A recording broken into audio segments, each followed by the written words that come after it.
It is said that in Ulthar, which lies beyond the river Skye, no man may kill a cat. And this I can verily believe as I gaze upon him who sitteth purring before the fire. For the cat is cryptic and close to strange things which men cannot see. He is the soul of the antique Egyptus, and bearer of tales from forgotten cities in Meroe and Ophir.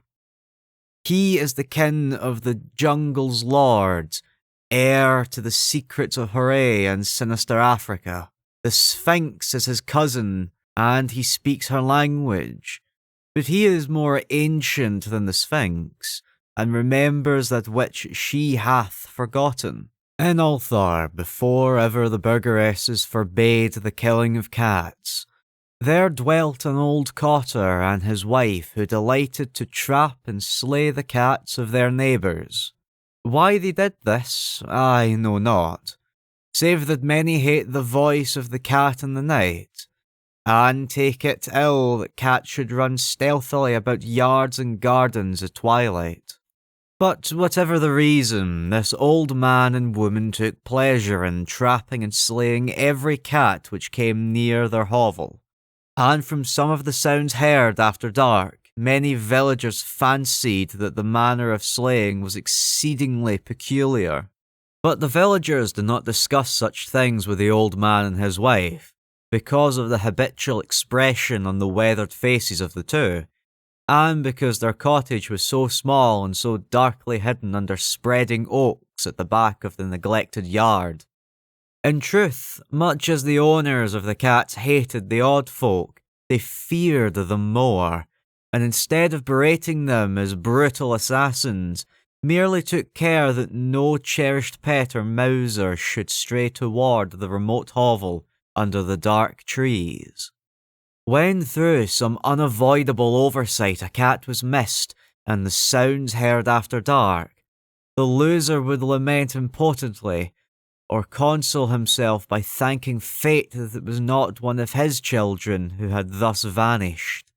For the people of Ulthar were simple, and knew not whence it is all cats first came.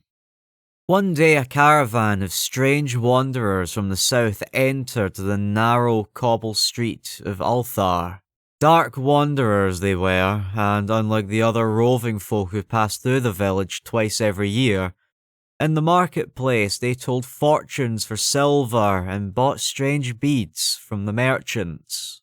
What was the land of these wanderers none could tell, but it was seen that they were given to strange prayers, and that they had painted on the sides of their wagons strange figures with human bodies and heads of cats, hawks, rams, and lions. And the leader of the caravan wore a headdress with 2 horns and a curious disc betwixt the horns. There was in this singular caravan a little boy with no father or mother, but only a tiny black kitten to cherish.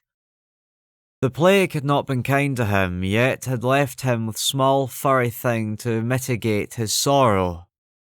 And when one is very young, one can find great relief in the living antics of a black kitten.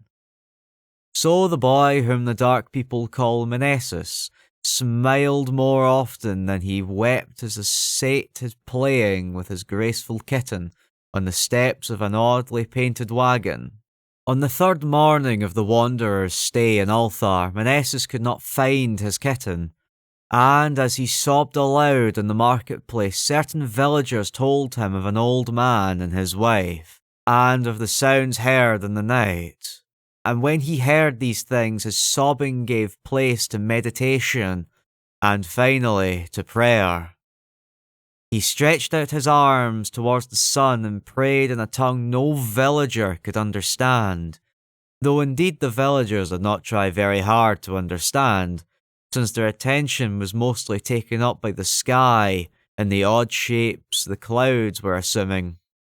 It was very peculiar, but as the little boy uttered his petition, there seemed to form overhead as shadowy, nebulous figures of exotic things, of hybrid creatures crowned with horn-flanked discs, Nature is full of such illusions to impress the imaginative. That night, the wanderers left Ulthar and were never seen again. And the householders were troubled when they noticed that in all the village there was no cat to be found. From each hearth the familiar cat had vanished. Cats large and small, black, grey, striped, yellow and white.